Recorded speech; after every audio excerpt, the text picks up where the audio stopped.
What's going on, YouTube? This is SG1 Sports, and you're watching our college football channel. We continue with our 2023 schedule previews and projected records. Notre Dame is up next. When we get to 2023, let's look back at 2022. Here was the schedule for Notre Dame in 2022. They played, of course, Ohio State. That was the big game to open up the season. Started off rough with that loss in Marshall and then a close game to Cal. This team really had their ups and downs. Thought they had it figured out after the wins over North Carolina and BYU. Then they lose to Stanford.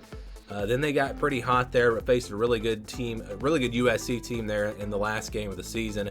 But yeah, they had to play Clemson out of the ACC in one of their ACC matchups. North Carolina on the road, Ohio State and USC in a couple of their non-ACC games. So it was a pretty tough schedule for them last year. But let's look ahead to 2023 now. This is who they play outside of their ACC opponents. So they play 6 ACC games every year and then 6, I wouldn't call them non-conference games because they don't have a conference, but they do play the 6 ACC games. So they'll play Navy. That game will be in Ireland. That'll actually be a week 0 game. Looking forward to that.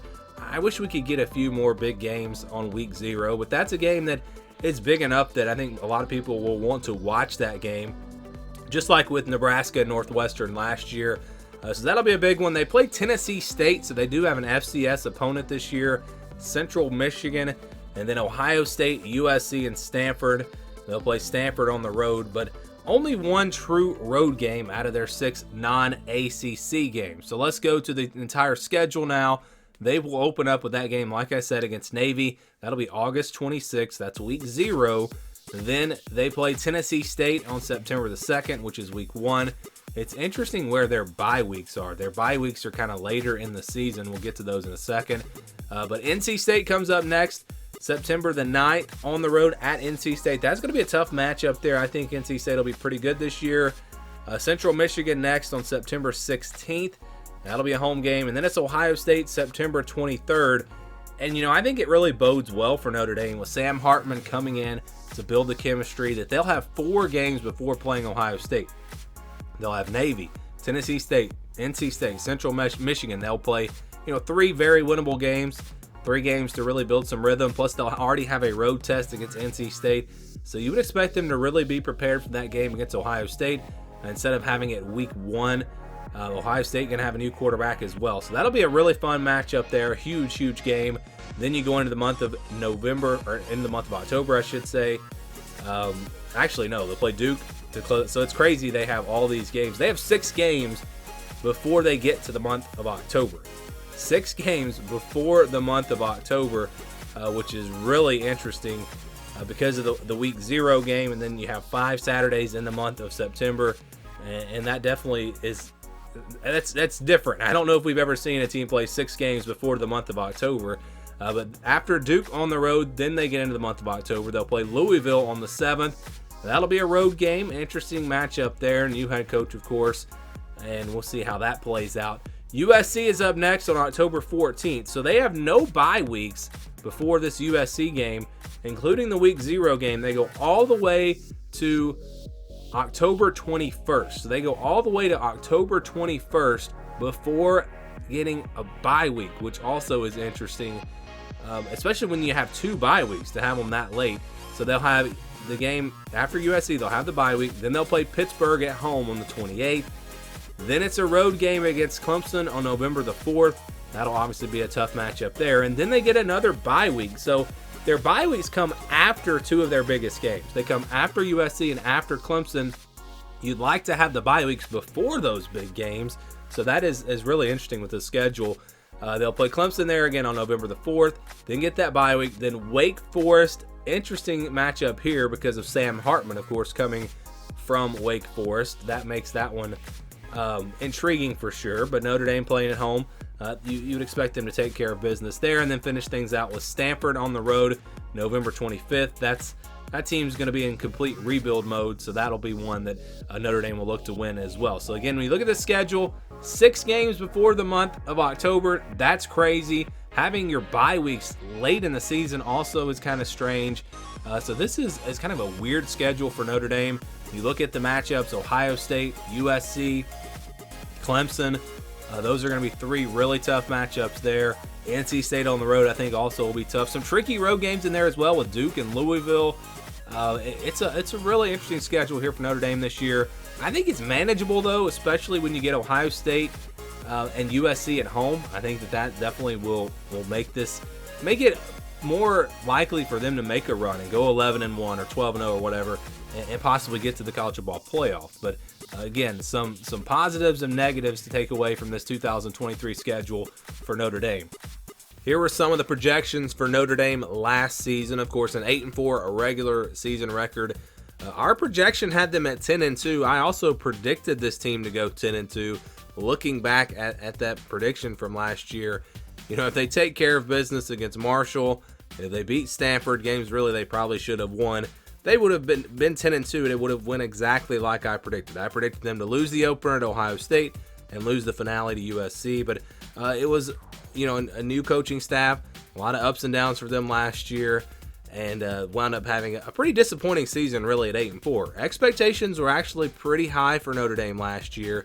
The FBI had them at 9.1 and 2.9, so basically 9-3, and then the over-under was at 9.5. So 9-3, 10-2 seemed to be the most likely records for Notre Dame last season. So we look back at the schedule here, and this is the scale that we'll be using. Games that stay in the white, those are the 50-50 games. Games where I think the spread will be less than a touchdown. 20-80% games, those are games where I think the spread will be over 20. And then you have your 20 to 29%, 71 to 80% games. Those are games where I think the spread will be between 10 and 20 points, kind of in that range. And then the 30, 39, 61, 70% range, those are games where I think the spread will be about a touchdown, 6, 7, 8 points, kind of in there. So let's get to it here. This is actually a tough one. One of the more tougher projections that I've done so far, because there are some games that I think are right on the line and could go either way as far as which category I'd put them in. But we'll start with the easy wins. I think Navy, Tennessee State, Central Michigan, those are all games where Notre Dame will be favored by 20+. Would be shocked if they were to lose one of those games. Of course, Marshall last year shocked me as well. I don't remember what the spread was for that game, but it seems highly unlikely that Notre Dame would lose any of these games. Navy having to prepare for the triple option, having to go to Ireland, I guess you could put that one a little bit closer to 80%. But Tennessee State, Central Michigan, those games should be up closer to 95 to 100%, kind of in that range. Then we go to all right, so this is where I had a hard time. These games that are in the 71 to 80% range, games that I think Notre Dame will be favored in by double digits. I think Stanford, they will be favored by double digits despite the loss last year. That team, they're in complete rebuild mode. Wake Forest, without Sam Hartman, I feel like Notre Dame will be favored by a good bit in that game as well. And the fact that it's at home, so that those two games. But then there's Duke and Louisville. We don't know what to expect from Louisville with the new head coach. Not sure how that's going to go for them. Duke was a surprise team last year. Both of those games are on the road, but I think the spread will be around 10, 11, 12 points, maybe 13 in those games. And then Pittsburgh as well. That one was tough, but because it's at home, I'm going to put that in the blue as well. But again, Duke, Louisville, Pittsburgh, I would be okay if you wanted to put those in the purple, in the 61 to 70% range. The spreads might be a little bit lower, might be more like a touchdown, and that would obviously change the projection. But I think it's going to be just high enough to where those games should be in the blue, and more than likely Notre Dame is going to win those games. Obviously upsets happen, but Notre Dame's a team that is preseason going to be a top 10 team more than likely, or at least very close to it. Duke, Louisville, Pittsburgh, they're not going to be preseason top 25 more than likely. And so because of that, at the end of the day, I did put those games in the blue.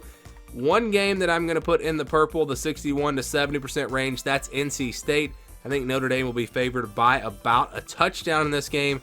It's on the road. NC State figures to be a good team, maybe not a great team. That one also is a little tricky. I think that one could be closer to a 50-50 game. Again, playing on the road, Brennan Armstrong reuniting with his old offensive coordinator. He put up big numbers when they were together at Virginia. That's a tricky game right there. I think the spread will probably be around 6, so it's just, I think, barely into the purple. So again, some close calls here for Notre Dame with NC State, Duke, Louisville, and Pitt. Those games, again, I would understand if you wanted to put NC State in the 50-50 range and put some of those other games in the purple. But I think it's going to be close, but I think this is how it's going to go down. And then that leaves Ohio State, USC, and Clemson, 3 games that I think will all 3 be 50-50 games. I think these are all games that could really go either way.